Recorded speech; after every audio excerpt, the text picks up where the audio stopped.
오늘 함께 볼 말씀은 마태복음 8장 18절에서 27절 말씀입니다. 찾은 줄로 믿고 제가 봉독해 올리도록 하겠습니다. 예수께서 무리가 자기를 애워싸는 것을 보시고 건너편으로 가기를 명하시니라. 한 서기관이 나와 예수께 아뢰되 선생님이여 어디로 가시든지 저는 따르리이다. 예수께서 이르시되 여우도 굴이 있고 공중에 새도 거처가 있으되 인자는 머리 둘 곳이 없다 하시더라. 제자 중에 또 한 사람이 이르되 주여 내가 먼저 가서 내 아버지를 장사하게 허락하옵소서. 예수께서 이르시되 죽은 자들이 그들의 죽은 자들을 장사하게 하고 너는 나를 따르라 하시니라. 배에 오르심에 제자들이 따랐더니 바다에 큰 놀이 일어나 배가 물결에 덮이게 되었으되 예수께서는 주무시는지라. 그 제자들이 나와 깨우며 이르되 주여 구원하소서 우리가 죽겠나이다. 예수께서 이르시되 어찌하여 무서워하느냐 믿음이 작은 자들아 하시고 곧 일어나사 바람과 바다를 꾸짖으시니 아주 잔잔하게 되거늘 그 사람들이 놀랍게 여겨 이르되 이가 어떠한 사람이기에 바람과 바다도 순종하는가 하더라. 아멘. 오늘도 예배 자리에 나오신 성도님들을 사랑하고 축복합니다. 정말 잘 오셨습니다. 기독교인은 예수님을 따라 살기로 작정한 사람들입니다. 그렇지 않습니까? 혹시 저는 아닌데요 하시는 분이 있을까요? 정말 예수님을 믿기로 작정한 사람이라면 예수님을 따라 살려고 할 것입니다. 그런데 여기서 문제가 생깁니다. 한 가지 퀘스천 마크가 생기는 거죠. 예수님을 따라 사는 것, 이것이 어떻게 살아가는 거냐라는 것이죠. 어떻게 살아가야 하는 걸까? 정말 입술로도 마음으로도 나 예수님 따라 살겠습니다. 또 예수님의 말씀대로 정말 내가 살아가길 원합니다. 이렇게 고백하는 사람들이 있다라는 것이죠. 그러나 이 고백 뒤에 예수님을 따라 사는 삶이 무엇인지를 알지 못해 다시 예전의 나의 모습, 나의 생활의 모습으로 다시 돌아가 버린 사람들이 너무나도 많다라는 것입니다. 특히 우리 중고등학생 수련회를 끝나고 나면은 다 예수님을 위해 살겠습니다 하다가도 며칠이 지나고 나면은 그것이 흐지부지해지는 일이 많다는 것이죠. 오늘은 예수님을 따라 살아가는 삶이 정말 무엇인가를 오늘 말씀을 통해서 한번 나누고자 합니다. 예수님을 따라가는 삶, 첫 번째는 예수님을 믿음입니다. 마태복음 8장 18절에서 20절 말씀입니다. 예수께서 무리가 자기를 애워싸는 것을 보시고 건너편으로 가기를 명하시니라. 한 서기관이 나와 예수께 아뢰되 선생님이여 어디로 가시든지 저는 따르리이다. 예수께서 이르시되 여우도 굴이 있고 공중에서도 거처가 있으되 인자는 머리 둘 곳이 없다 하시더라. 아멘.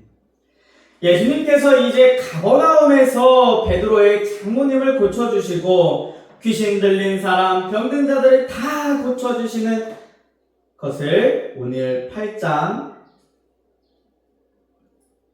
18절 이전의 말씀에서 나타나게 됩니다. 그러자 많은 사람들이 예수님을 애워싸기 시작했습니다. 예수님께서는 무리들이 자신을 애워싸는 것 그리 달가워하지 않았습니다. 그리하여 갈릴리 호수 동쪽 건너편인 가다라 지방으로 가시고자 하셨습니다.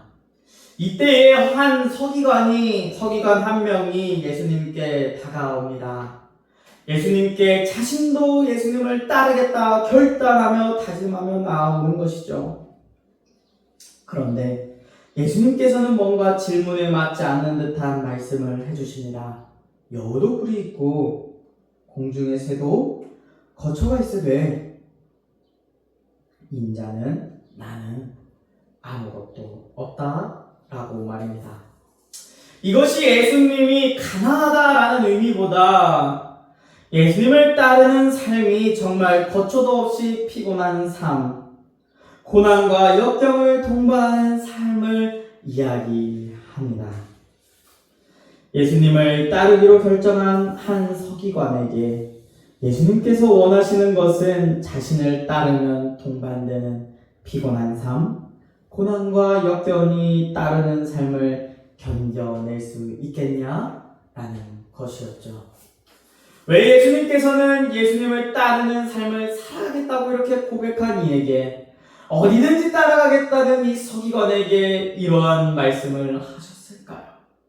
한 명이라도 제자가 더 늘면 얼마나 좋겠습니까? 한 명이라도 성도가 많아지면은 이런 개척교회에, 미자립교회에 얼마나 좋겠습니까? 그런데 그것이 전부가 아니라는 거죠. 예수님께서는 말씀합니다. 눈에 보이는 이적들만을 보고 그것에만 집중하여 예수님이 아닌 사람의 병을 낫게 해주고 귀신이 쫓아나가는 그러한 기적에만 관심을 갖는 그러한 제자는 필요 없다라는 것입니다. 이러한 사람들이 성경 속에서 참 많이 나타납니다. 민수기 11장 말씀에서는 하나님은 생명의 떡인 만나를 통하여 예수 그리스도를 통하여 사람들이 예수님을 알고 또 하나님을 알기를 원했습니다. 그러나 그들은, 이스라엘 백성들은 자신들의 배를 채우기를 급급하며 하나님이 주시는 생명, 진정한 생명에 대해 알지 못했음을 보여줍니다. 이런데 신약에 와서도 또 마찬가지입니다. 오병이어를 통해 예수님이 그들에게 기적을 보여줍니다. 그러자 사람들은 그것으로 배불리고 그 배부름을 통해 예수님을 따라가고자 하는 것입니다. 그래야 예수님을 찾아다니기 시작합니다. 그리고 예수님을 만나자 어디 가셨습니까? 하며 따져 묻기도 합니다. 이뿐입니까? 사도행전에서 나오는 시몬이라는 사람도 빌림을 통해 나타난 예수님의 능력과 권능을 보며 그것만을 탐하는 모습을 보여줍니다. 그렇다면 현재를 살아가는 우리도 생각해 보아야 합니다. 무엇 때문에 현재 교회를 나가 신앙생활을 하고 계십니까? 정말 예수님이 나의 구원자로 믿어지기 때문에 그 구원의 기쁨에 감격하여 신앙생활을 하고 계십니까? 아니면 예전에 오래전부터 시작된 신앙생활이기에 그저 습관에 따라 교회를 왔다 갔다 하고 계십니까? 혹은 친한 사람들이 있어서 함께 일하는 직속 상사가 있어 그들에게 잘 보이기 위하여, 놀기 위하여 교회를 가십니까? 아니면 가정의 평화를 위해서 믿는 척 교회를 그냥 다니고 있진 않습니까? 그것도 아니라면 내 사업이 잘 되기 위해서, 자녀들이 잘 되기 위해서, 좋은 대학 가고 좋은 집 살기 위해서 예수님을 믿고 계십니까? 예전에 저는 그랬습니다.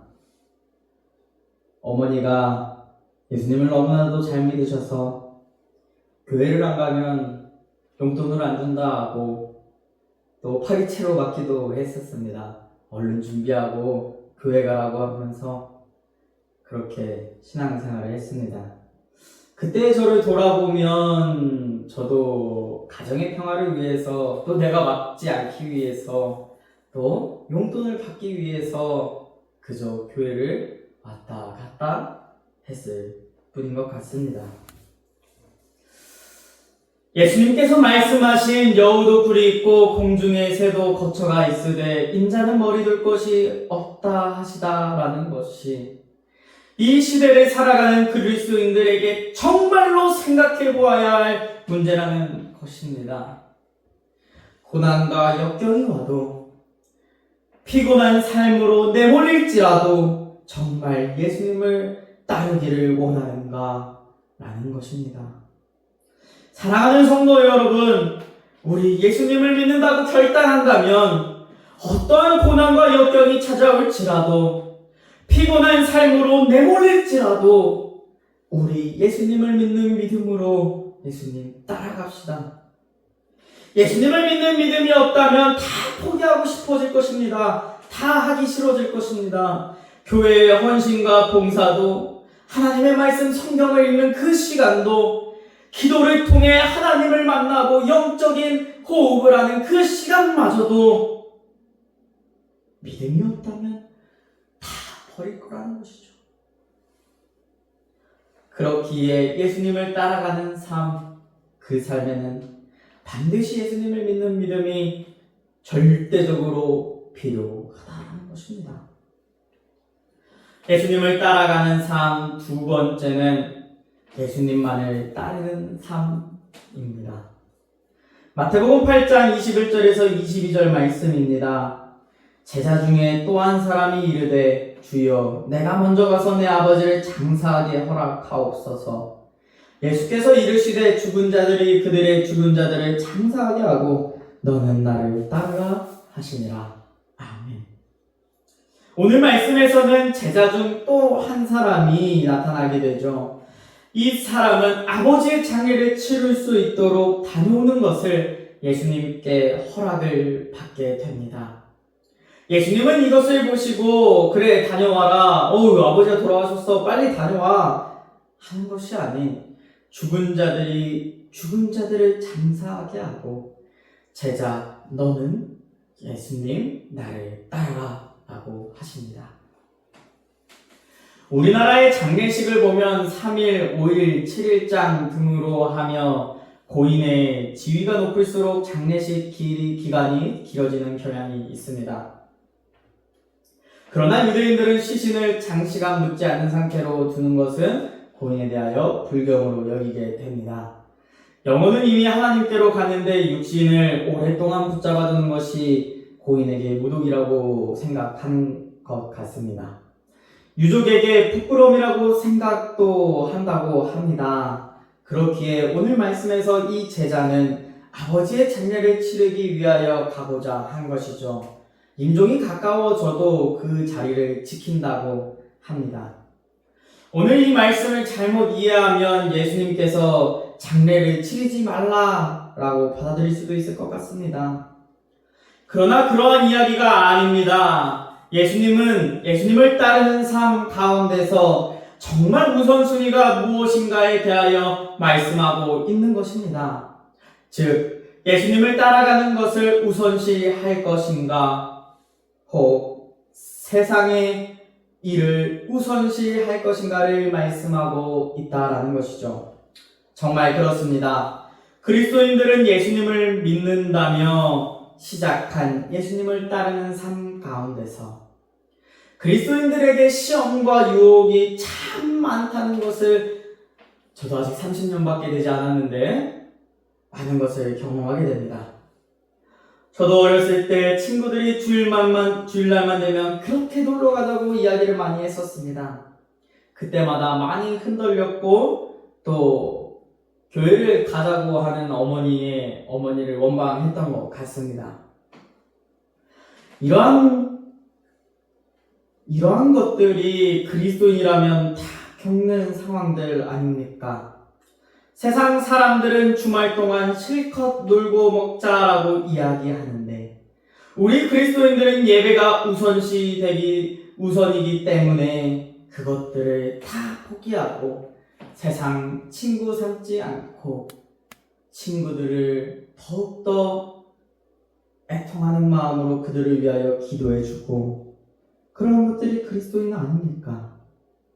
요즘 그리스도인들은 놀러가서 그냥 주변 교회 가지 혹은 유튜브로 예배 드려도 된다는데 예배 드리지 라고 이야기합니다.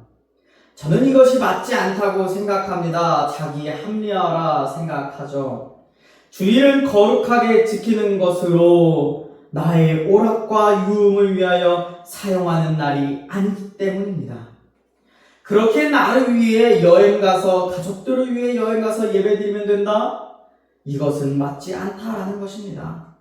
정말 그리스도인이라면 우선순위가 예수님께 있어야 하지 않겠습니까? 정말 그 날을, 주일날을 거룩하게 지키는 것에 나의 우선순위가 있어야 되지 않겠습니까? 오늘 말씀도 마찬가지입니다. 아버지의 장례를 치르는 것 너무나도 중요하지 않습니까? 아버지의 모습을 보는 것도 마지막 순간일 것입니다. 이렇게 어쩔 수 없는 상황임에도 불구하고 예수님은 그 순간까지도 예수님은 나를 따르라 라고 말씀하고 있다라는 것이죠. 사랑하는 성도 여러분, 정말 예수님 따를 수 있겠습니까? 회사에서 예수님 믿지 마! 교회 가지 마! 교회 가면 너 해고할 거야!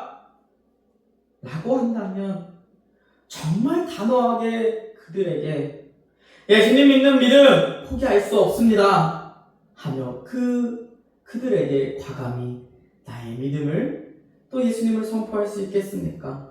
또 그 회사에 나올 수 있겠습니까?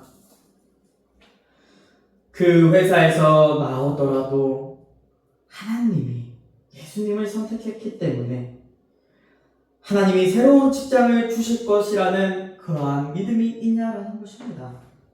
믿음이 없다면 안 가고 말겠죠. 교회에 안 가고 말겠죠.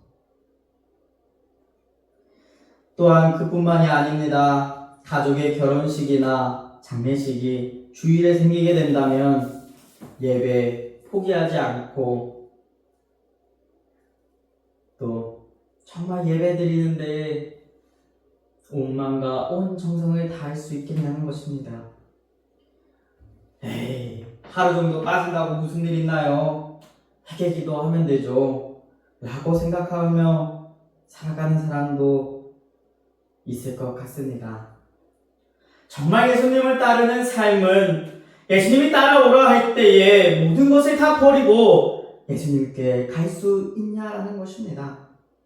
예수님을 따르는 삶은 이처럼 모든 것 다 버리더라도 예수님 한 분만은 놓칠 수 없음을 고백하며 예수님을 따르는 삶을 살아가는 것을 성경은 이야기합니다. 빌립보서 3장 7절에서 9절 말씀입니다. 그러나 무엇이든지 내게 유익하던 것을 내가 그리스도를 위하여 다 해로 여길 뿐더러 또한 모든 것을 해로 여김은 내 주 그리스도 예수를 아는 지식이 가장 고상하기 때문이라.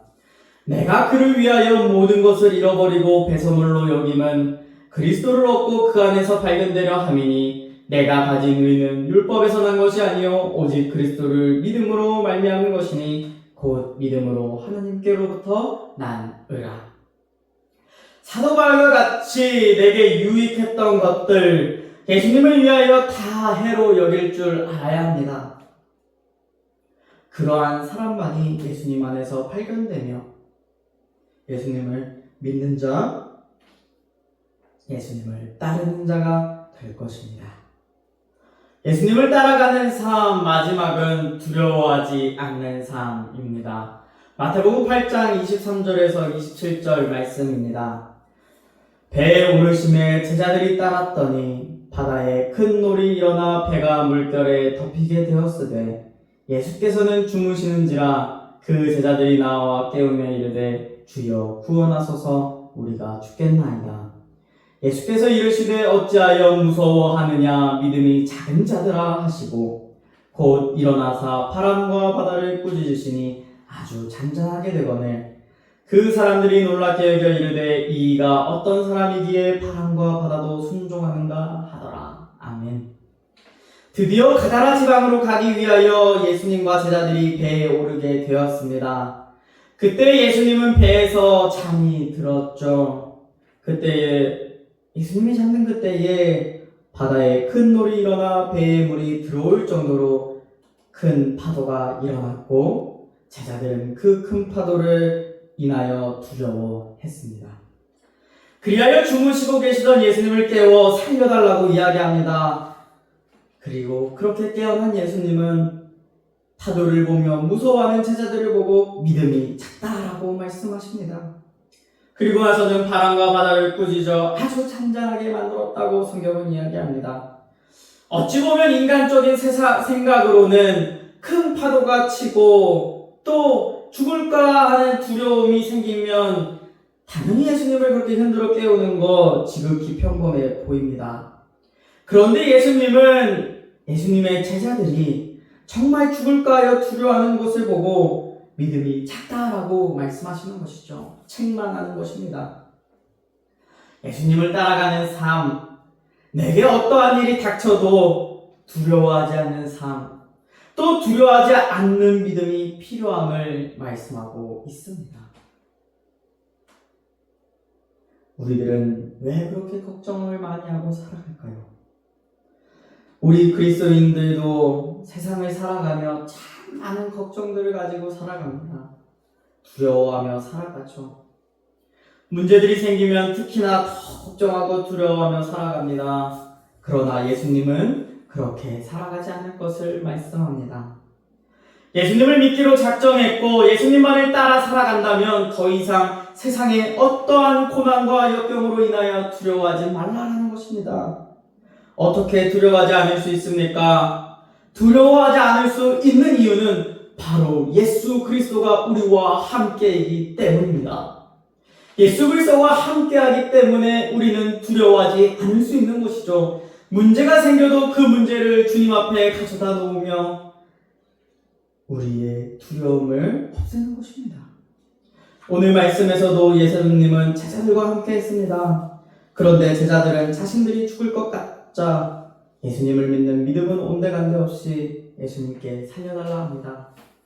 물론 이것도 귀한 믿음입니다. 어떠한 문제가 생겼을 때 예수님을 찾는 것 중요하지만 귀중하지만 예수님에게는 믿음이 작은 자로 보이신다라는 것이죠. 큰 믿음은 정말 나와 함께 계시는 예수님을 믿고 담대하게 앞으로 나아가는 것입니다. 시편 23편의 다윗의 고백입니다. 여호와는 나의 목자시니 내게 부족함이 없으리로다. 그가 나를 푸른 풀밭에 누이시며 쉴만한 물가로 인도하시는도다. 내 영혼을 소생시키시고 자기 이름을 위하여 의의 길로 인도하시는도다. 내가 사망의 음침한 골짜기로 다닐지라도 해를 두려워하지 않을 것은 주께서 나와 함께 하심이라.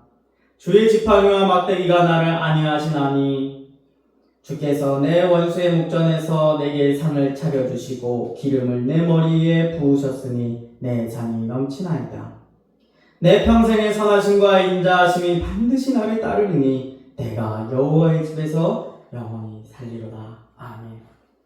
예수님이 나와 함께 하심을 믿고 다윗처럼 담대하게 예수님을 따라가야 된다는 것이죠. 주의 지팡이와 막대기가 나를 안위하시는 것을 믿고 또 내 평생의 선하심과 인자하심이 반드시 나를 따를 것을 믿고 주의 집에 영원히 거하는 것이죠. 사랑하는 성도 여러분, 무엇이 여러분을 그렇게 두렵게 합니까? 돈, 건강, 자녀, 직장, 결혼? 다 예수님께 맡기십시오. 우리가 걱정하고 염려하는 것들로 인하여 예수님을 믿는 믿음을, 예수님을 따라가는 그 삶이 흔들리지 않기를 소망합니다. 다윗과 같이 하나님을, 예수님을, 성령님을 든든히 붙잡고 예수님을 따라가는 삶 살아가길 축복합니다. 말씀을 마무리하겠습니다. 오늘은 예수님을 따르는 삶에 관하여 말씀을 나누었습니다. 예수님을 따르는 삶에는 오직 예수님을 향한 믿음이 필요합니다. 그 믿음이 바탕이 되지 않는다면 언젠간 흔들리고 맙니다. 마귀는 우는 사자와 같이 삼킬자를 두루 찾아다니고 있기 때문이죠. 오직 예수님을 믿는 믿음 있는 자만이 예수님만을 따르는 삶 살아갑니다. 내 인생에 있어 선택지를 정말 예수님을 가장 우선순위로 두는 것이 중요합니다. 대학을 선택해도 직장을 선택함에도 예수님을 정말 잘 믿을 수 있는 환경인지를 먼저 보는 것이죠. 결혼도 이 사람과 결혼하면 가정이 예수님을 계속하여 믿을 수 있는가를 먼저 보는 것이죠. 또한 이미 결혼했더라도 정말 예수님을 먼저 선택할 수 있는 것을 함께 이야기하고 꾸려나가야 합니다. 마지막으로는 어떠한 순간이 와도 두려워하지 않고 담대하게 예수님 안에 거하는 것이 필요합니다. 내가 흔들리려 할 때, 무서워할 때, 무서운 일이 내게 닥쳐와도 두려워하지 않고 예수님을 떠나지 않고 예수님을 믿는 그 믿음 안에서 예수님을 따라 살아가는 저와 여러분이 되길 축복합니다. 기도하겠습니다.